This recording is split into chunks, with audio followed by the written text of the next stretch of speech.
शुभम करोति मंगलम। प्रभु श्री राम की कृपा आप सभी पर बनी रहे। मैं रूपाली श्रीवास्तव मेरे YouTube channel astro solution point और रूपाली श्रीवास्तव में आप सभी का हार्दिक स्वागत करती हूँ, अभिनंदन करती हूँ।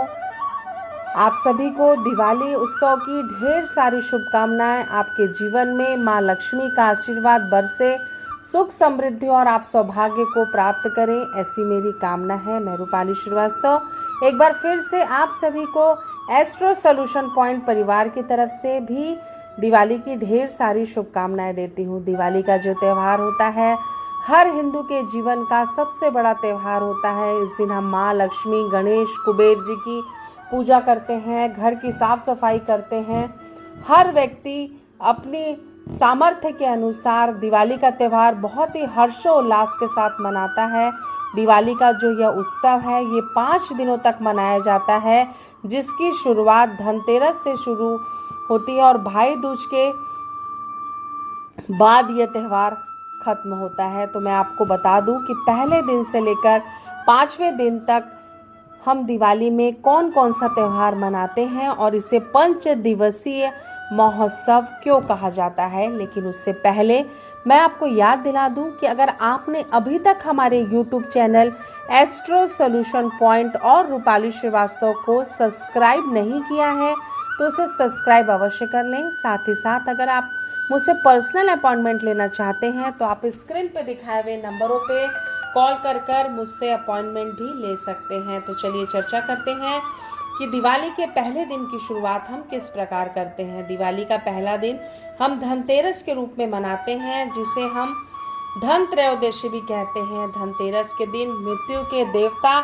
यमराज, धन के देवता कुबेर और आयुर्वेद के जनक धन्वंतरी की पूजन किया जाता है। इसी दिन समुद्र मंथन में भगवान धन्वंतरी अमृत का कलश लेकर प्रकट हुए थे। उनके साथ आभूषण, बहुमूल्य रत्न भी प्राप्त हुआ था। इसी दिन समुद्र का मंथन हुआ था। तभी से इस दिन धनतेरस इस त्योहार का नाम पड़ा, क्योंकि धन की जो एक उत्पत्ति थी, धन्वंतरी जो धन का कलश लेकर उत्पन्न हुए थे वो धनतेरस के दिन ही उत्पन्न हुए थे। तो धनतेरस का त्यौहार हम दिवाली की शुरुआत ही हम धनतेरस के त्यौहार से करते हैं। इस दिन बर्तन, धातु, आभूषण खरीदने की विशेष परंपरा है।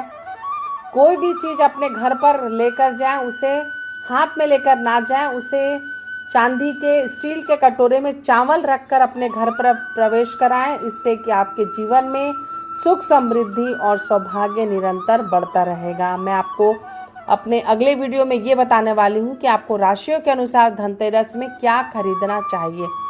तो चलिए चर्चा करते हैं कि दिवाली के दूसरे दिन, जिसे हम नरक चतुर्दशी के रूप में मनाते हैं, उस दिन हम क्या करते हैं। इस दिन नरकासुर का भगवान श्री कृष्ण ने वध किया था। साथ ही साथ इस दिन दियों की बारात सजाई जाती है। इस दिन यह मानता है कि जो सूर्योदय से पूर्व उपटन लगाकर स्नान करता है उसके सभी पाप समाप्त हो जाते हैं, उसे पुण्य फल की प्राप्ति होती है। इस दिन सौंदर्य को निखारने का यह अद्भुत दिन होता है, इसलिए इसे हम नरक चतुर्दशी के रूप में मनाते हैं। दिवाली का तीसरा दिन, जिसे हम दिवाली कहते हैं, यह पर्व मुख्य पर्व होता है।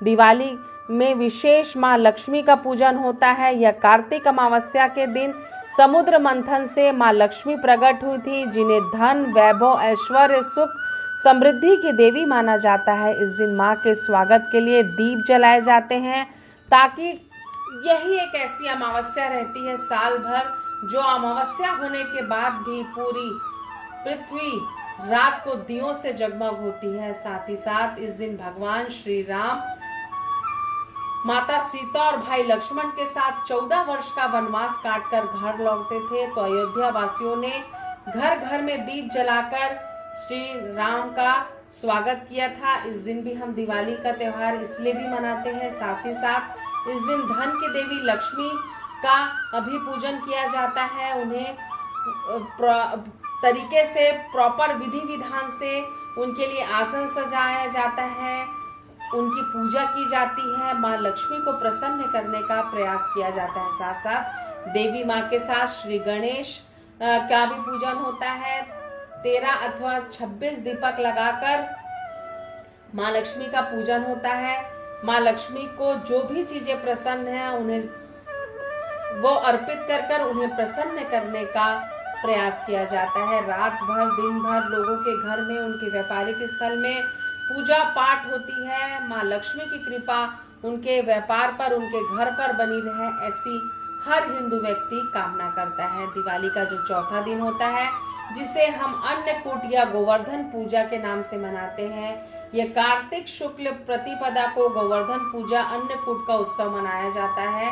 खासकर इस दिन में जिनके घर में पालतू बैल, गाय, बकरी होते हैं, उन्हें अच्छे से स्नान कराया जाता है, उनका पूजन होता है। गोबर से गोवर्धन पर्वत बनाया जाता है। कई प्रकार के पकवान भोग उन्हें अर्पित किए जाते हैं गोवर्धन पर्वत को। साथ ही साथ इस दिन अपने जानवरों की पूजा कर कर भी उन्हें पसंदीदा भोजन बनाकर खिलाया जाता है। साथ साथ त्रेता युग में जब इंद्रदेव ने गोकुलवासी से नाराज होकर मूसलाधार बारिश कर दी थी, तब भगवान श्री कृष्ण ने अपनी छोटी सी उंगली पर गोवर्धन पर्वत उठाकर गांव वासियों को गोवर्धन की छांव में सुरक्षित किया था। तभी से इस दिन गोवर्धन पूजा की परंपरा चली आ रही है। तो ये त्योहार यादव समाज बहुत ही हर्षोल्लास से मनाता है। श्री कृष्ण की कृपा दृष्टि प्राप्त करने के लिए भी हम अन्नकूट का त्योहार मनाते हैं।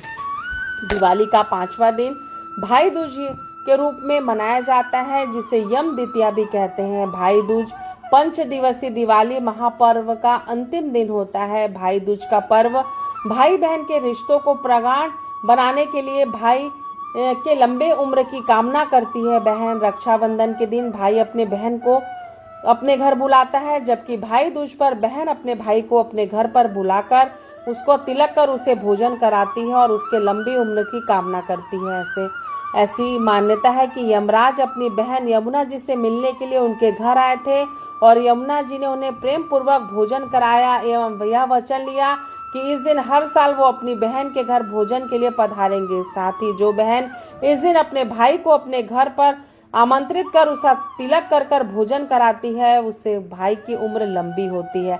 तभी से भाई दूज किया ये जो त्योहार है, इसकी परंपरा बनी हुई है। तो आपने जाना कि किस प्रकार दिवाली को 5 दिवसीय महोत्सव कहा जाता है। कई बार हम अपने धर्म, अपनी संस्कृति, अपने त्योहार, अपने उत्सव से इतने अनभिज्ञ होते हैं कि हम त्योहार तो मना रहे होते हैं, लेकिन हमें ये नहीं मालूम होता या हमारे आने वाली या अभी चल रही पीढ़ी को ये ज्ञात नहीं होता कि हम ये उत्सव क्यों मना रहे हैं। क्योंकि हमें हमारे धर्म की, हमारे संस्कृति की, हमारे समाज की और हमारे भारत की रक्षा के लिए अपने धार्मिक जो अनुष्ठान होते हैं, जो उत्सव होते हैं, महोत्सव होते हैं, उनकी जानकारी अपने बच्चों को संस्कार के रूप में देना अत्यंत आवश्यक है, ताकि वो हमारे देश में, हमारे राज्य में और खासकर हमारे परिवार में एक अच्छे नागरिक बनकर उभरे। साथ ही साथ उन्हें अपने धर्म के प्रति आस्था उत्पन्न हो और अपने जीवन में चल रहे हर महोत्सव का उन्हें कारण पता हो कि ये त्योहार हम क्यों मना रहे हैं। वैसे भी भारत में अनेक भाषाओं को महत्व दिया गया है, अनेक धर्मों को महत्व दिया गया है। दिवाली का महत्व है, ईद का महत्व है, क्रिसमस का महत्व है, लोहड़ी का महत्व है। तो हम विभिन्न धागों से पिरोई हुई एक माला है। तो इसी प्रकार हर धर्म के लोगों को अपने धर्म से जुड़े सारे रीति रिवाजों की जानकारी अपने घर के बच्चों को देनी चाहिए, ताकि वो हमारी सामाजिक जो परंपराएं हैं उनको आगे बढ़ा सके। आप सभी के लिए दिवाली अत्यंत शुभ हो। इन्हीं शुभकामनाओं के साथ मैं रूपाली श्रीवास्तव आप सभी को दीपावली की ढेर सारी शुभकामनाएं देती हूँ। और अगर आप मुझसे पर्सनल अपॉइंटमेंट लेना चाहते हैं या आपको हमारा वीडियो अच्छा लग रहा है, तो आप स्क्रीन पे दिखाए हुए नंबरों पे कॉल कर मुझसे अपॉइंटमेंट ले सकते हैं। और अगर आपने अभी तक हमारे YouTube channel astro solution point और रूपाली श्रीवास्तव को सब्सक्राइब नहीं किया है, तो उसे सब्सक्राइब अवश्य कर लें। एक बार फिर से आप सभी को हैप्पी दिवाली।